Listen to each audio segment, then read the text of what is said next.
Thank you, Bob. I'm going to turn the program over to Wilmer Dykes, and Wilmer can introduce our guests today, or not our guests, but our program. Please. Thank you.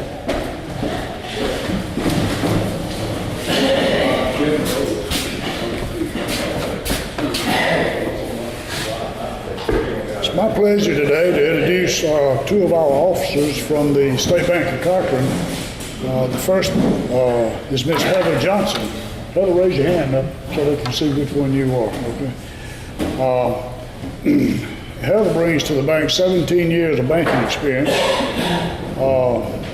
Her prior experience in the bank, she's worked everywhere in the bank. She's started tellering, and now she handles the investments, balancing. She also does all the pledging of the securities, for public funds. She's done all that in the past. Now, currently, she is the BSA and the OFAX officer. Now, they speak in acronyms now in banking. They don't tell you all the story. They just give you some initials and go on. But, and she's also in charge of handling all the public funds and the pledges for that.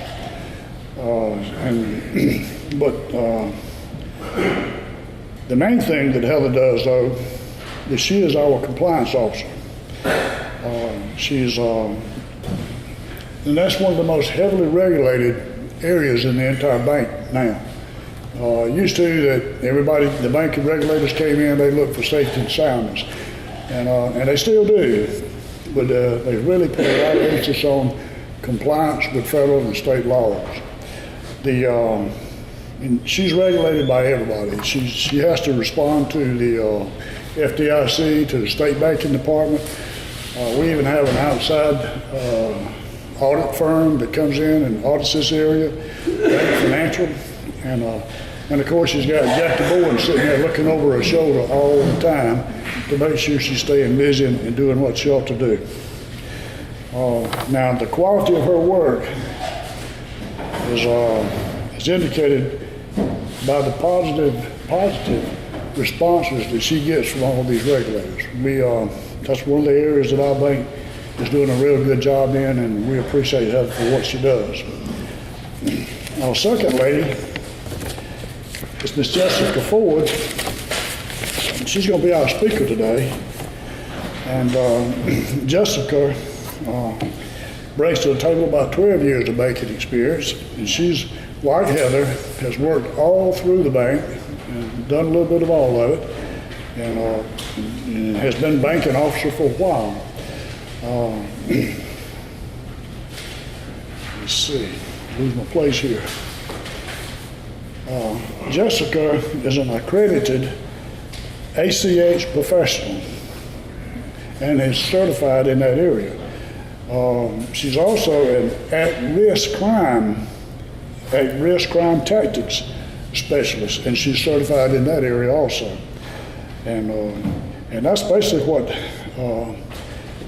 Justice is going to be talking with us today about, is our elderly exploitation specialist. And that's the area that she'll be speaking on today. She's going to be talking about the elderly, the disabled, and how these people are being taken advantage of in the financially, and how their assets are being taken from them.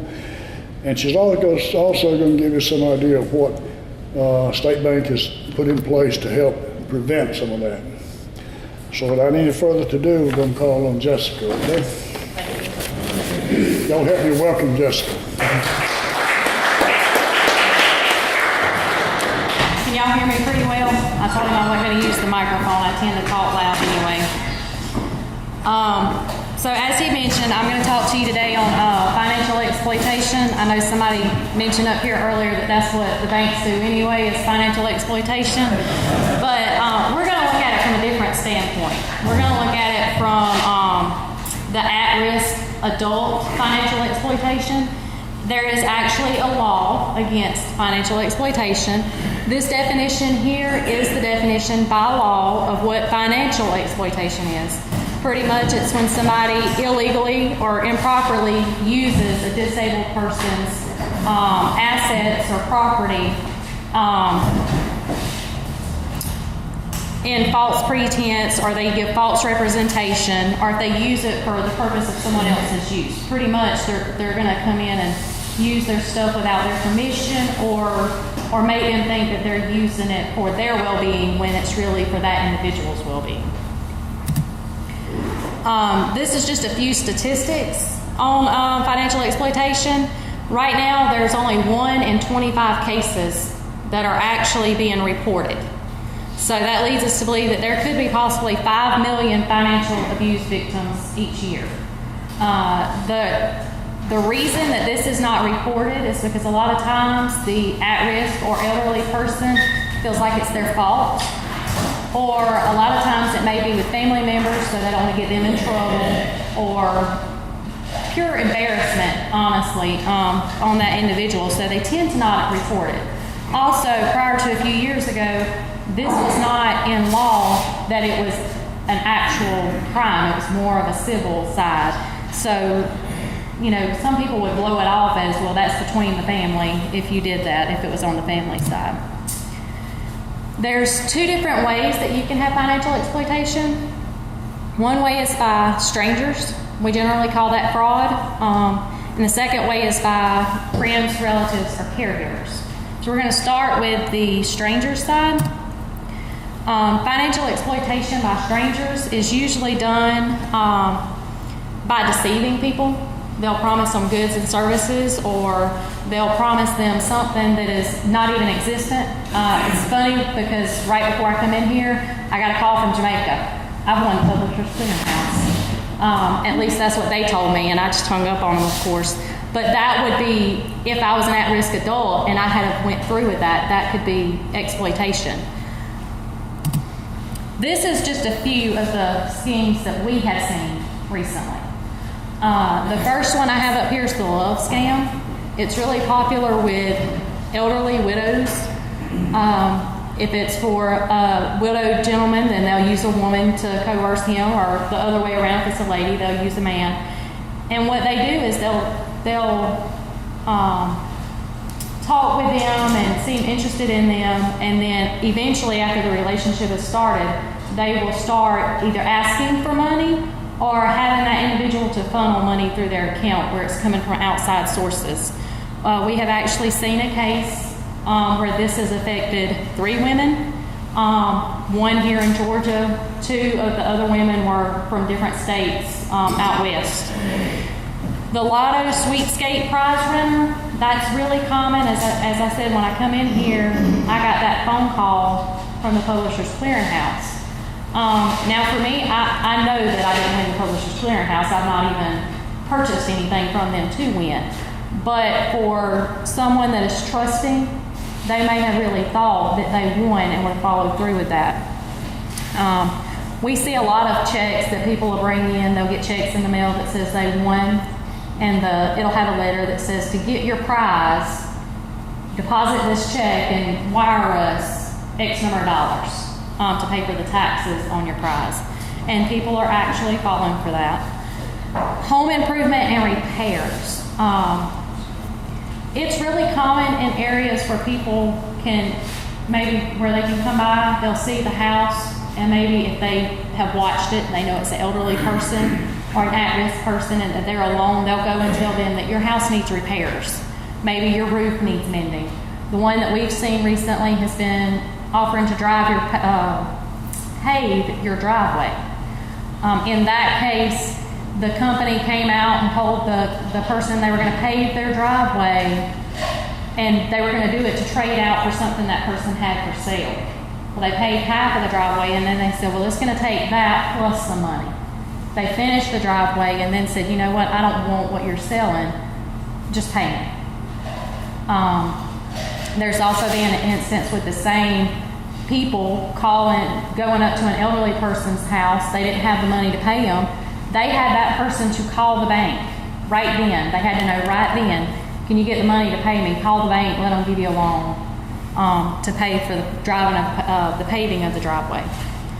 Confidence games, you may have heard about this one. It's where they call and pretend to be the IRS. Or we've had a case to where they pretended to be Georgia Power And I don't know if you know, but on your phones, you can actually download an app that changes your phone number to say you're calling from whatever business you want to call from. So they'll call the person, tell them that they're with that business, that, you know, you owe us money, you need to pay us, go out and get a Green Dot card or something similar, or Western Union us, and pay them that way. And they're just scamming them. The investment scheme is pretty much kind of the same way. You're promising that you're investing your money, but they're not really investing the money. You're sending them the money, and they're just keeping it or splitting it up. And then there's the charity contributions. We've seen that one for a while. I think it's kind of been out there even prior to this, where you even see it on TV. You know, donate to this company, and it may not be for a legitimate service. The main thing that makes all of these schemes successful, and that's just a few of them, it can get long, is they get the person's trust. They gain your trust, they gain your confidence. They use names that are similar to or legitimate business names. And generally, they'll try to make the person feel like, to begin with, they're going to show that they're concerned for you. And they're going to make them feel like that they're lucky if they've won something, or either they're going to show concern. But as soon as you tell them no, then they start changing over to a harassment type thing where they're harassing you and threatening. Another thing is they make them make decisions real quick. You've got to do it now. And they don't want you to have a chance to talk to someone else and then be like, no, that's a scam, I've heard of it, and all of that. The next phase is exploitation by your relatives, friends, or caregivers. This side I feel like is it's the saddest part, because, you know, our family raised us, so when we get old, they should be able to take care of us, or when they get old, I should be able to take care of them. But your family and your caregivers are in a place of, they have that relationship with you. They know who comes, who goes. They know how much money you have or don't have. They know who knows about your business and things like that. So a way that a relative or a caregiver may exploit someone financially is by simply taking their money. Or we had a case where a lady, her niece was taking care of her, and the niece was supposed to go to the grocery store and buy groceries, but when she would come back, she would say, Grandma, I spent maybe $29. But she would write the checks out for $129.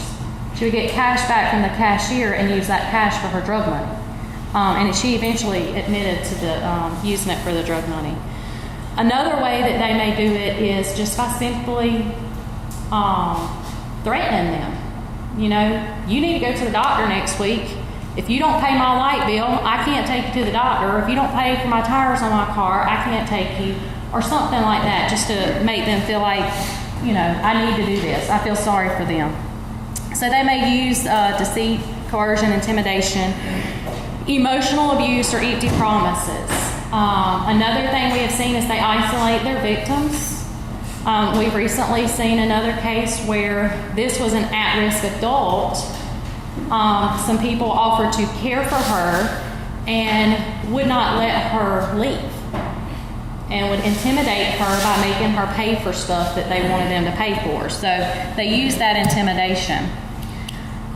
Generally, whenever you see a financial exploitation, or if you suspect a financial exploitation case, there's going to be other types of abuse, physical abuse, emotional abuse, or even neglect. Neglect is usually a big thing. We had a case where a lady's family was exploiting her, and when it come out, her family had her living in a room in her house. That's all she had was a room.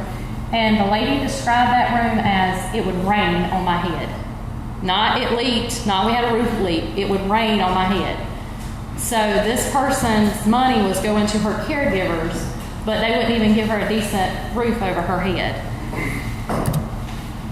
This is some of the red flags that you can look for in protecting yourself from financial exploitation. Is anytime somebody promises you that you've won money or something like that, if you have not actually entered a drawing for it, then it's not a legitimate win. Also, you should never have to pay money for a prize. If you do, they're going to have to let you know that ahead of time. If someone demands that you have to act immediately, you've got to make the deal right now. You can't wait till tomorrow. You can't wait 10 minutes from now. You need to do it right now. If they refuse to send you any written information, like if you ask, well, can you just send me that in writing or something like that? If they're not willing to give you something in writing for it, then chances are it's an illegitimate company. They use a lot of scare tactics, so if they try to scare you into buying something, and this can be for you or you can educate family on it as well. If they're insistent on wiring money or having somebody to pick up the money, we see a lot of that where people come in and they're wiring money out to other people, and the other person is not even the account holder that they're wiring it to. If you tell them not to call you anymore and they refuse to stop calling you, that's when they're getting into the harassing portion. And then when it comes to your family and friends, if someone who has financial problems just starts to come in all of a sudden, and now they're wanting to take care of you or someone you know and handle your finances, that could be a red flag that it may not be because they genuinely care.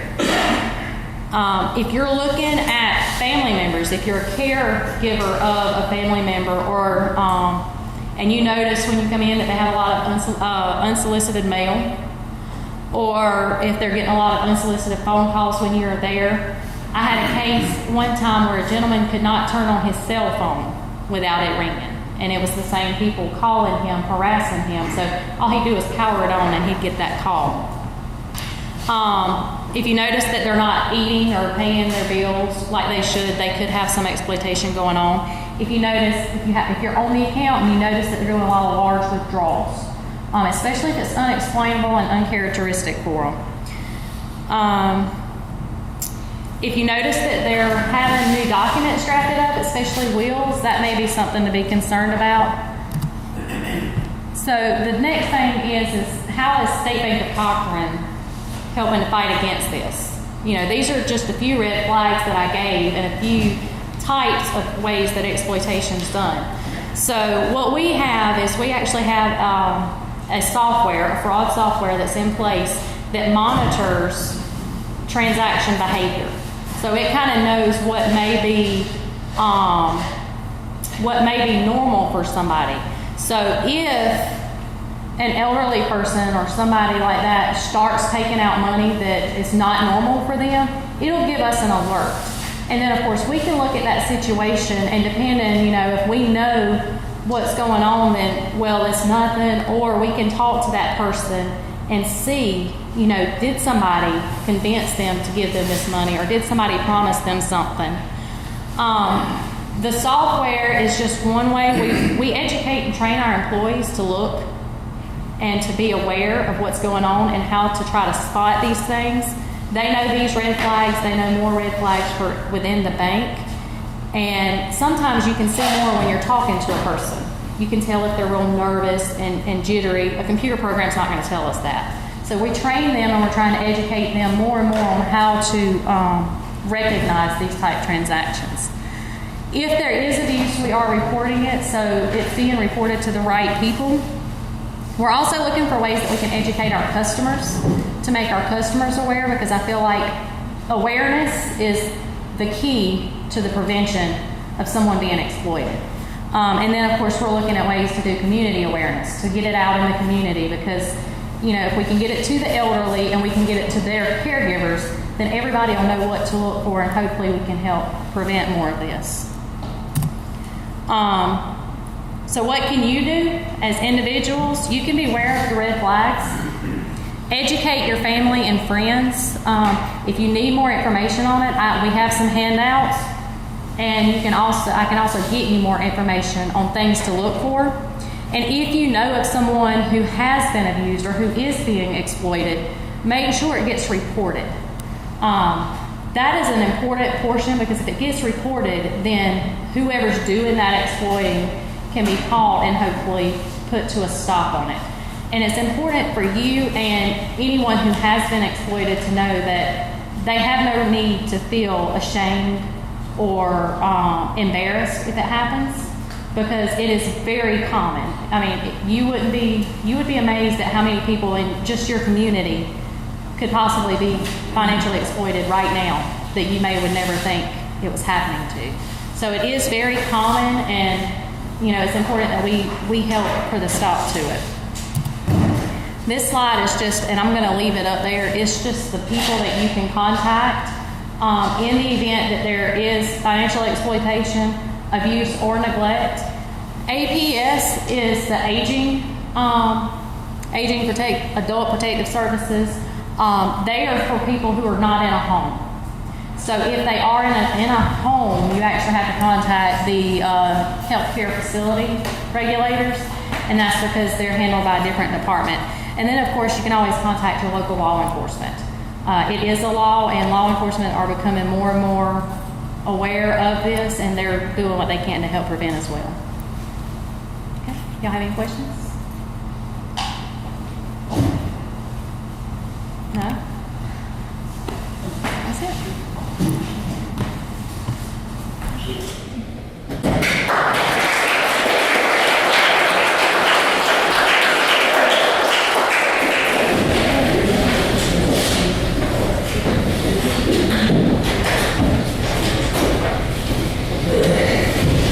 Thank you, Heather.